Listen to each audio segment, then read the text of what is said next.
Hi friends, welcome in my YouTube channel. आज हम discuss करेंगे करेंसी अकाउंट्स और फॉरेन एक्सचेंज अकाउंट्स क्या होते हैं, क्यों इनकी जरूरत पड़ती है।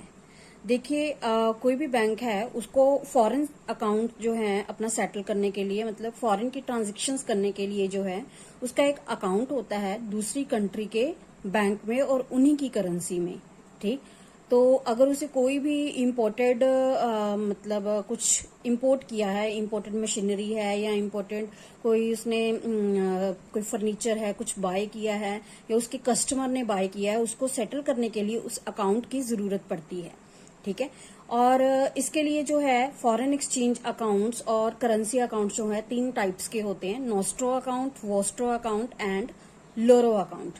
ठीक, नोस्ट्रो अकाउंट, इनके स्लोगन बहुत ज्यादा इंपॉर्टेंट है।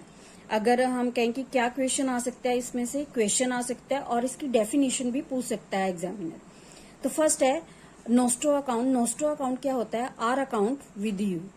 नोस्ट्रो अकाउंट में जो है एक इंडियन बैंक का अकाउंट किसी फॉरेन कंट्री में जो है उसके बैंक में, मतलब फॉरेन कंट्री में उसी फॉरेन कंट्री के बैंक में जो है उन्हीं की करेंसी में एक अकाउंट ओपन होगा। अगर वहां से कुछ परचेज करता है उस इंडियन बैंक का कस्टमर, तो इंडियन बैंक जो है उस अकाउंट से उस कंट्री को जो है पेमेंट करेगा। तो इसका जो है स्लोगन है आर अकाउंट विद यू, मतलब हम दूसरी कंट्री को बोल रहे हैं हमारा अकाउंट जो है आपके साथ है। तो इसमें मैंने डेफिनेशन में भी ये लिखा है, it is a foreign currency account maintained by a bank in domestic country with a bank in foreign country. मतलब किसी फॉरेन कंट्री की ही करेंसी में उन्हीं के बैंक के साथ ही अकाउंट होता है। दूसरा है वोस्ट्रो अकाउंट। वोस्ट्रो अकाउंट इसके बिल्कुल अपोजिट होता है, मतलब किसी फॉरेन बैंक का अकाउंट जो है इंडियन बैंक के साथ और रूपी में होगा, हमारी करेंसी में होगा। इसका स्लोगन है योर अकाउंट विद अस।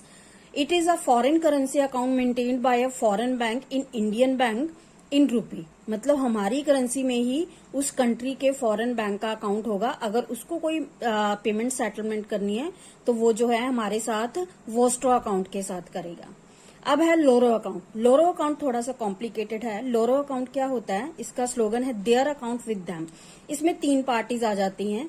जैसे कोई इंडियन बैंक है, किसी भी इंडियन बैंक का अकाउंट है नोस्ट्रो अकाउंट। नोस्ट्रो अकाउंट है उसका, जैसे सपोज कर लेते हैं बैंक ऑफ बड़ौदा है।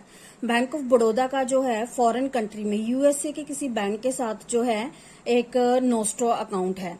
और यहाँ पे एक बैंक है, कोई बैंक है सपोज एसबीआई। एसबीआई के कस्टमर को पेमेंट करनी है यूएसए में, बट एसबीआई का अकाउंट जो है नोस्ट्रो अकाउंट नहीं है। तो वो क्या करेगा? उस पेमेंट को सेटल करने के लिए बैंक ऑफ बड़ौदा के नोस्ट्रो अकाउंट का यूज करेगा।